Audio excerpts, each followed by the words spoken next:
I'm so glad that today you've also found this time to share with us about your HIV status.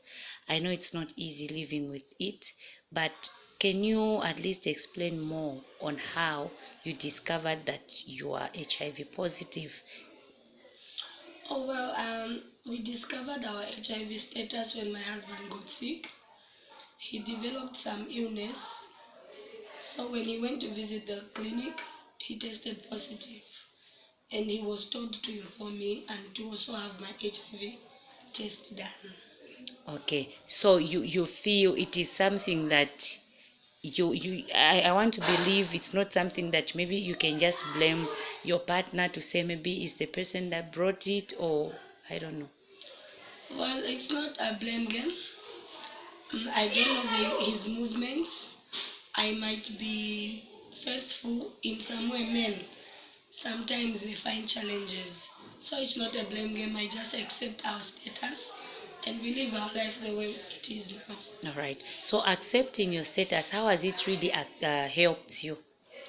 Accepting my status has helped me to do with my self-esteem, to have courage to look forward to my life, and to have hope for a better, healthy life. Okay, I've heard that you've got 4 children. Are they all negative, or maybe they're also HIV positive?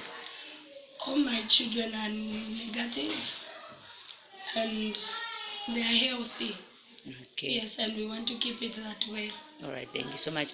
Now, there are others out there that are living a positive life and feel that to them it's more like death sentence. How can you advise people that are living positive? My advice to all those that are living positively is that they have a second chance to make choices. And we are lucky we've got free medication. Some of our friends way back were not that lucky. So I would say accept. Feel free to talk about it because talking about it to someone helps you have that word closure. Keeping it inside will only kill you.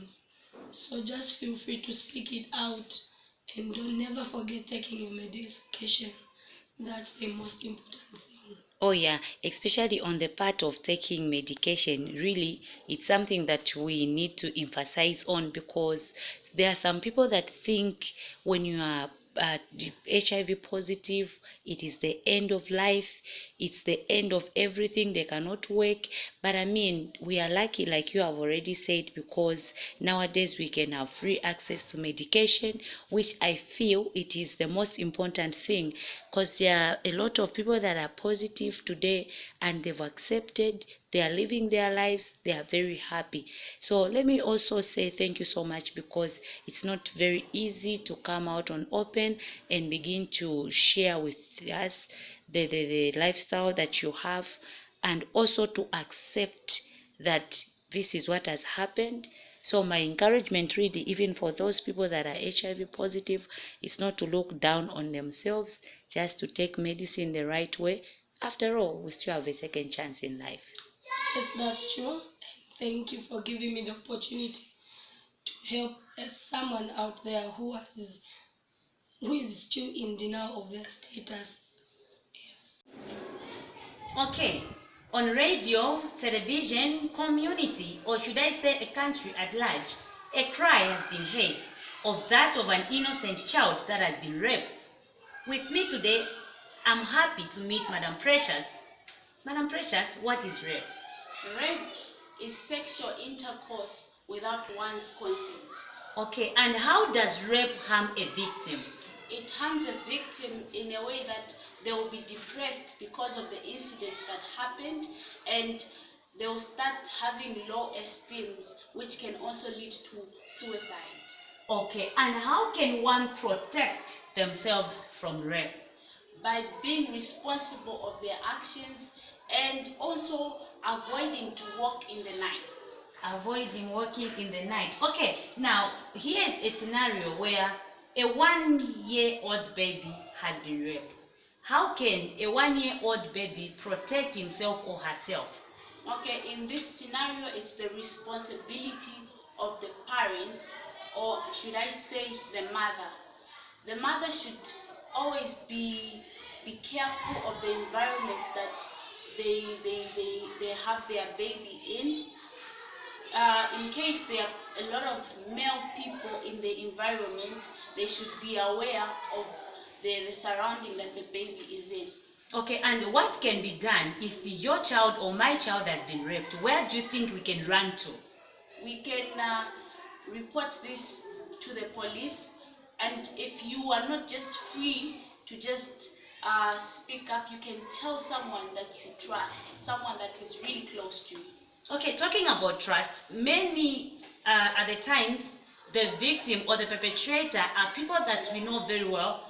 Probably we have cases where maybe a father's raped a child, and now this is a father that takes care of all the well-being of children, and the mother is scared to report such a case.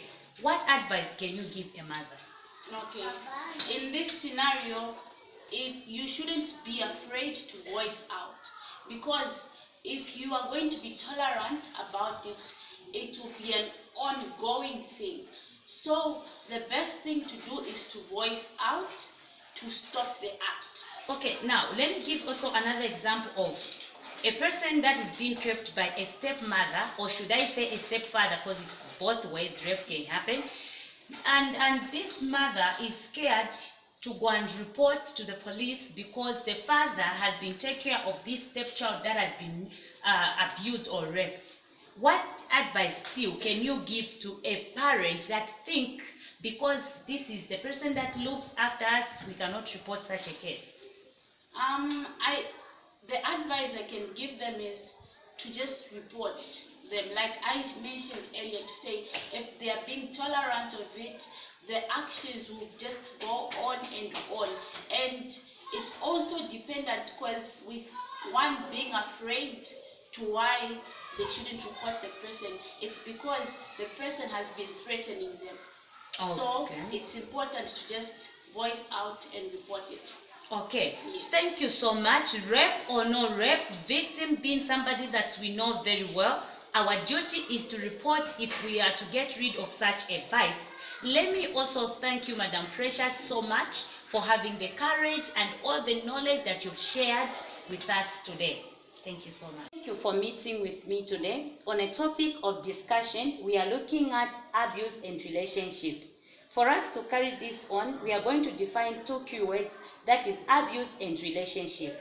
Madam Precious, what is abuse?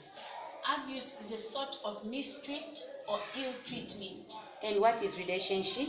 Relationship is a bond between two or more people. A bond between two or more people. And how do you know you are in an abusive relationship? When your partner tends to threaten you, and also in a scenario whereby they are highly possessive of everything and they ever put you down, either publicly or privately. Okay, and why don't people in an abusive relationship tend to leave the relationship? All because they share a life together. Looking at a setup of a marriage, one cannot leave the marriage because they have children together and they have so many other assets together. So leaving the relationship can be quite tricky. Okay, you said that some reasons is that others, they've got properties together and also children. But do you think that could be a reason enough for one to be in an abusive relationship because of property and obvious children? In that scenario, it can be because one doesn't have a skill of their own. They are not dependent on their self. So they will tend to cleave to their partner because they have nothing of themselves. Okay, so in short, you mean it's because those people, the women that are in an abusive relationship and they don't want to leave, it's obvious that one, they are not educated, they don't have a skill. So to them, the only thing that they have is a husband. Now, what advice can you give a woman out there that think, to me, I cannot live in an abusive, I cannot leave my abusive home because of children, because of the property? What advice can you give them? I would advise them to get something, a skill, an education, so that they can empower themselves to be independent. Okay. Because when they are independent, they can stand on their own, they can have things on their own. Okay, thank you so much. Being in an abusive relationship, it is something that can cause one's life. Instead, as women, let us stand up, get empowered, and have a skill. Thank you so much, Precious, for finding time to meet with me. Poverty is the state of not having enough material possessions or income for a person's basic needs. However, poverty has been associated, for example, with poor health, low levels of education, or a skill, among others. Today, I'm more than delighted to meet Tamzai Mwanza, whom we'll discuss with on the causes and effects of poverty. Thank you very much, Madam Elizabeth, for giving me this opportunity and for according me a chance to talk about the effects and causes of poverty. I'll first tackle on causes of poverty. Lack of education, lack of employment, and of course lack of job opportunities. They can lead into poverty. Let me talk of effect of poverty. Poverty can lead into crime. Poverty can lead into death, and of course, poverty can lead into violence. Now, my main focus here is violence. When we talk of violence, it mainly occurs in women and girl child. A woman is more vulnerable to poverty and a girl child. For example, when you educate a woman, or when you educate a girl child, which means you've empowered their own nation, because the woman never forgets where she comes from. When we impact the knowledge, which means we are poverty free. So my main focus is that women are more vulnerable. So if the government or the community, they look into the welfare of the women by educating them, which means we are going to have poverty free in our community or in our country. Okay, you have talked of skill. What skills do you think a woman can have in order to live a free poverty life? Thank you very much. Some of the skills which a woman can acquire, for example, if they venture into farming, if they venture into chicken rearing, when they begin to do chicken rearing, they will be able to sell, and when they sell, they are going to, at the end of the day, they are going to find the income which they need to support themselves and the family. Most of the women, they come from homes which are, for example, a husband is not working, and the woman is the one doing everything.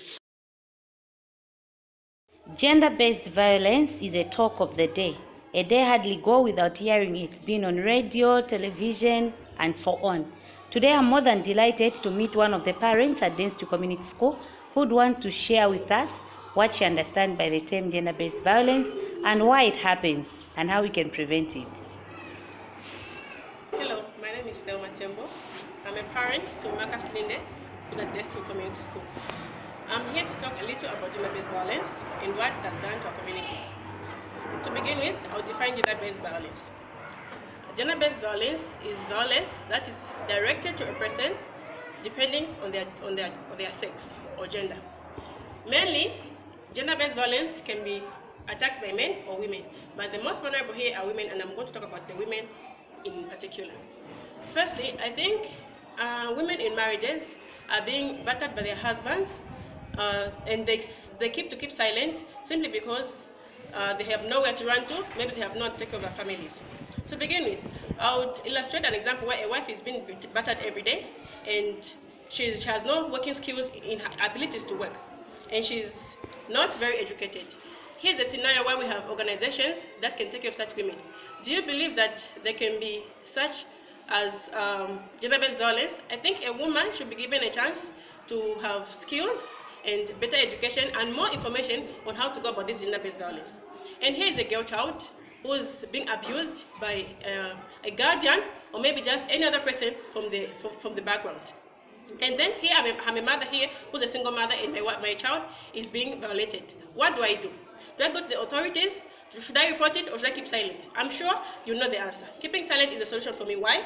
Because the community will be there laughing at me and mocking me simply because my child is being violated. But the right thing to do is either to report the case or just to go to the health authorities that can help you out. There are so many organizations that deal with such issues. And believe me, it works out a lot. And also, skills.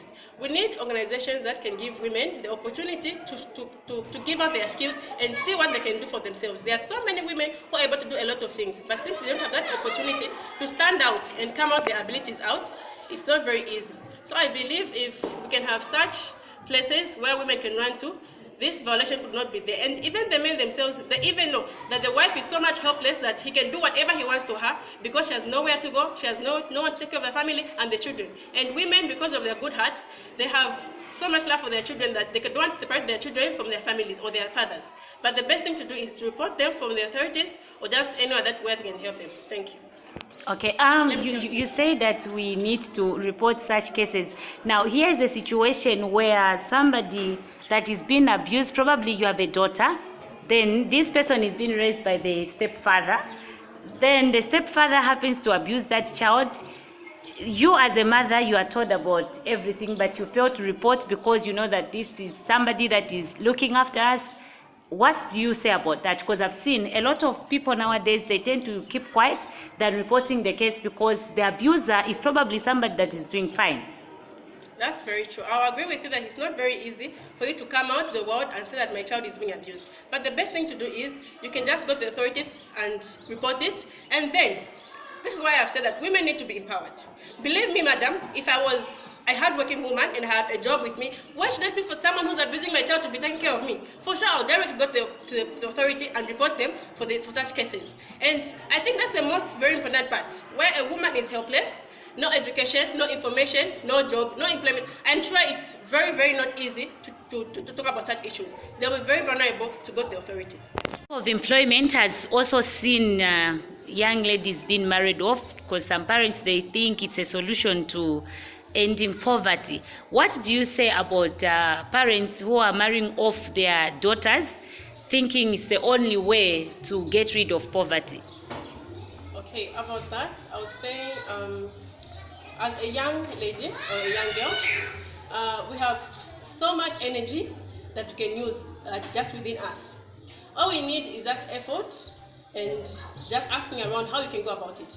The first thing I think you can do is just look for somebody that can really help you. Just with something that is very small that you can set up a business for yourself. It's something a business that cannot just start a business with a lot of money. Just a little will help you. Start with a little, and as you grow, you see that you'll be beneficial to yourself. And also, just as you are doing that, you see other vulnerable girls that are around you, and you can be able to help them and join you into the business that you're doing. Business like what? Because nowadays people think the only solution to their problem is getting married.